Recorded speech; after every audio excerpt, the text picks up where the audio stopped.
Good morning everyone. Well, in today's tutorial we're going to discuss the essays that you have to submit by the end of next week. Some of you will have already started them, which is good, and if you haven't, well that's okay, but you'll have to get a move on. So, let's begin with you, Simon. What's happening with you? Well, I've made a start on it. I researched the background quite extensively last weekend, and I should get to the writing stage tomorrow with a bit of luck, and I'll get finished at the weekend. What are you writing about? I decided to look at the car manufacturing company Jaguar, examine the problems they had with reliability in the 1970s and 80s, how they dealt with it, and how it affected their marketing and sales strategy. That sounds pretty interesting. Any problems with that?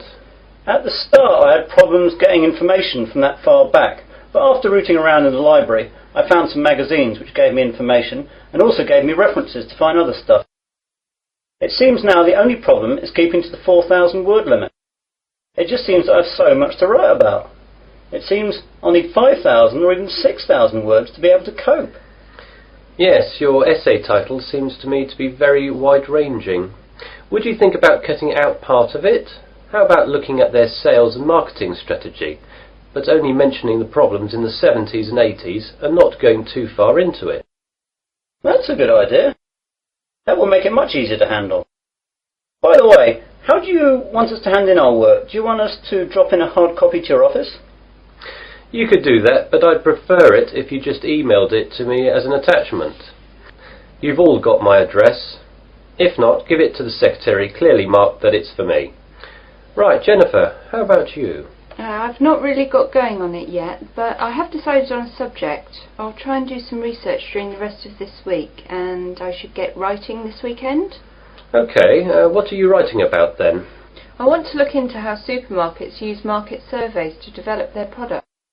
Will you have enough time to find out what sort of things that the supermarkets do?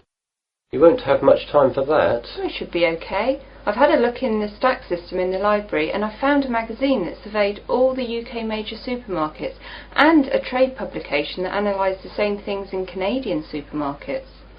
Be careful about using their conclusions too much. The university takes a tough stance on plagiarism. Make sure you properly list where you get your information from in a bibliography and try and do your own analysis. Get going too, as that analysis will take a bit of time. Okay, thanks. And Melanie, how is your work going? I'm a bit behind, I'm afraid. I was sick all last week and the weekend with flu. I've got a subject, I think, but I've not done any work on it yet. Is there any chance I can get an extension to the submittal date? The policy of the department is not to give any extensions unless there are extenuating circumstances. Do you have a doctor's certificate or anything? I went to the doctor's, but I didn't get a note as I didn't realise I would need it. The doctor will have a record of me, though, as I got a prescription. I'll go back and get one. Yes, do. If you get one, then there shouldn't be a problem getting an extension. Without it, though, you'll be in trouble. What subject are you considering, anyway? I thought I'd do an overview of the UK mortgage interest rates and their effect on housing sales trends over the last 10 years. I thought it might be of interest because of the huge increases of house prices over the last decade. Certainly an interesting subject, and it should be no great problem getting information, as this has been fairly well documented. There's a lot of work again, though, and you'll really need to get cracking on it, even with the extension, if you get one. Well, I've not got much on for the rest of the week, and I've set aside the weekend to really get to grips with it. Good. Now, is there anything else?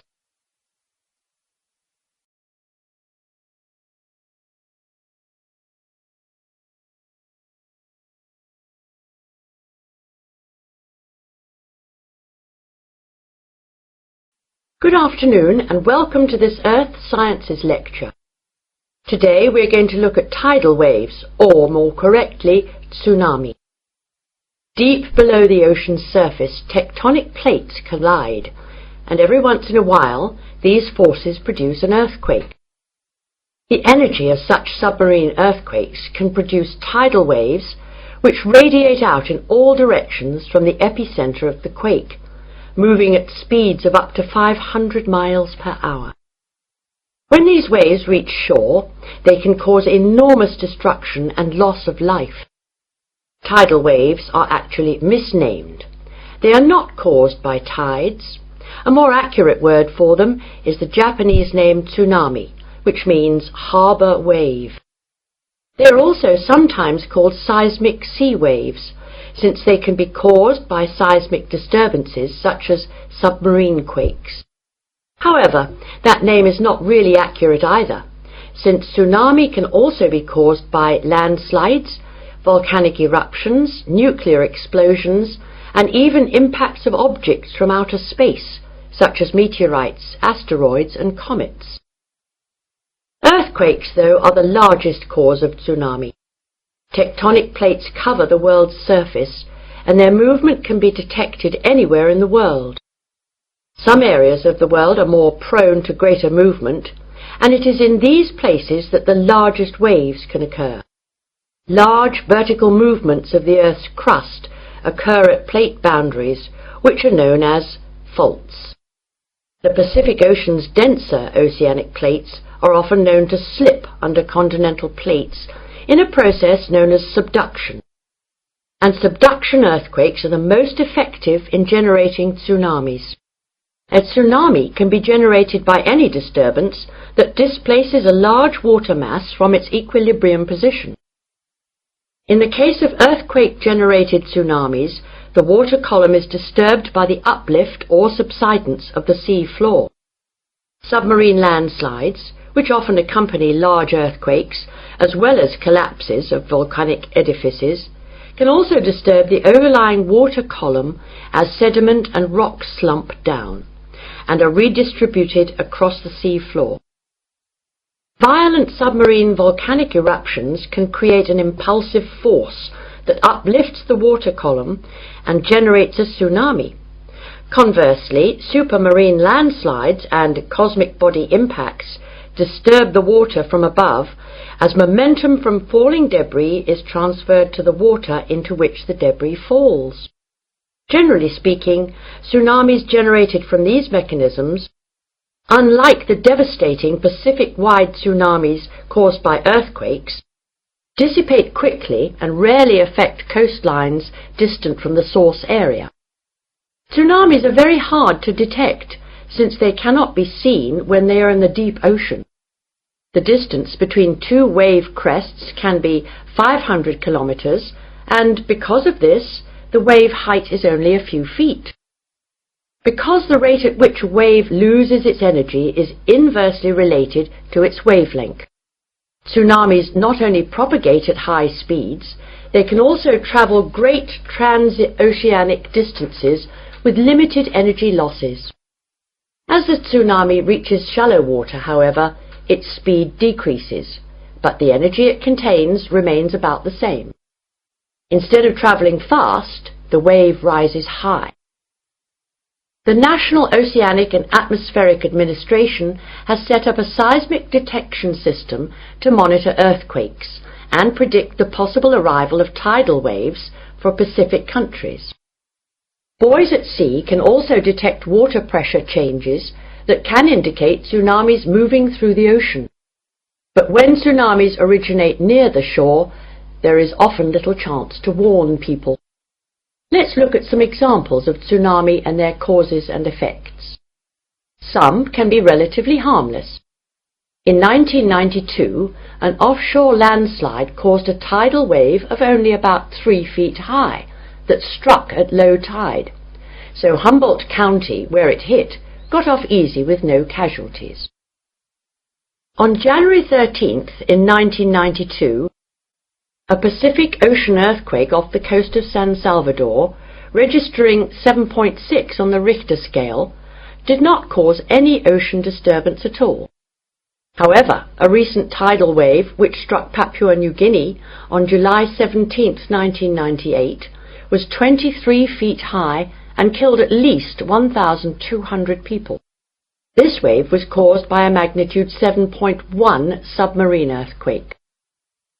On July 17, 1998, a Papua New Guinea tsunami killed roughly 3,000 people. A huge underwater volcanic eruption 15 miles offshore was followed within 10 minutes by a wave some 40 feet tall. The villages of Arop and Warapu were destroyed.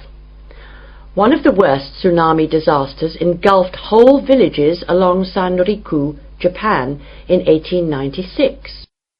An underwater earthquake induced a wave of 35 feet, drowning some 26,000 people. Finally, about 8,000 years ago, a massive undersea landslide off the coast of Norway sent a 30-foot wall of water barrelling into the uninhabited north coast of Europe. If this were to recur today, as scientists say it could, almost anywhere in the world it would cost billions, if not tens of billions of dollars, to repair the damage to coastal cities and kill tens of thousands of people.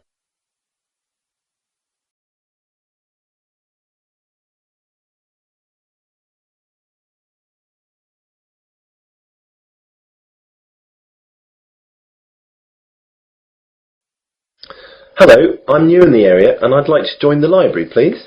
That's no problem. Let me get an application form. Here we are. Now, all we have to do is fill this in and then I'll get you to sign it and you'll be a member. Great. Now then, what's your full name? Peter Adrian Camden. How do you spell Camden? C-A-M-D-E-N. C-A-M-D-E-N? Yes, that's right. Right. And what's your address? Flat 5, 53 Green Street, Finsbury. OK, got that. That's near here, isn't it? Yes, just 5 minutes walk. What's the postcode? 7434. Got that now. Now, can you tell me your date of birth? 8th of July 1976. And what's your telephone number? Well, I don't have a home number, but I've got a mobile. That'll do fine. It's 06634 982 746. Did you get that? Some of it. Can you say it again? The code's 06634 and the number's then 982 746. Right. That's almost it. Now I need some kind of identification to prove where you live. Do you have a driving licence or a passport or anything like that?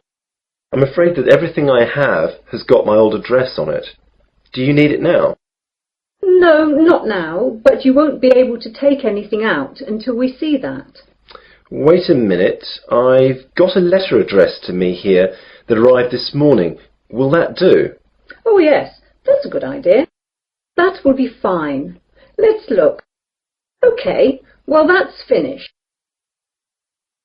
Could I ask you a few questions? The council that runs the library is running a survey to find out what kind of books people prefer so that they can direct their buying. Yeah, no problem. OK, so what type of books do you like? Well, I'm very keen on mysteries. You know, when a detective is trying to find out who did the murder. Historical novels interest me too. Romance, never. My sister loves them, but they bore me to tears. I quite like books on animals too. I get them out sometimes. Not science fiction either. Too weird. Well, I think that's it then. Good. Oh, do you charge anything? The library is free unless you want to rent out some of our videos or DVDs. And how much is that? Well, we rent videos out for $4 each and DVDs are $6. You must leave us a deposit of $60 as well. That's returnable, of course. I don't think I'll get any of those just yet. Can I pay later? Sure, just give the money in when you're ready to rent them out. Well, thanks very much. You've been very helpful. I might take a book out now for the weekend, if that's okay. Go ahead. Well, goodbye.